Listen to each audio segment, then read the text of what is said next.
ইচ্ছে করে পাখি হয়ে উড়ে যাই অনেক দূরে, সেই দিগন্তে যেখানে আমায় ছুতে পারবে না কেউ, যেখানে শান্ত সমুদ্রের মতো শোনা যাবে না কোনো প্রাণের স্পন্দন, থাকবে না কোনো যন্ত্রণা, কোনো অনুতাপ, কোনো গ্লানি। হয়তো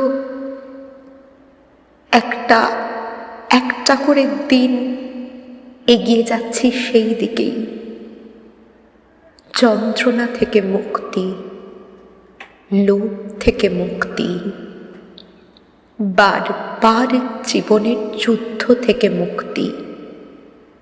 ডানা মেলে উড়ে যেতে চাই সেই আকাশে, যেখানে কাউকে কিচ্ছু প্রমাণ করার থাকবে না।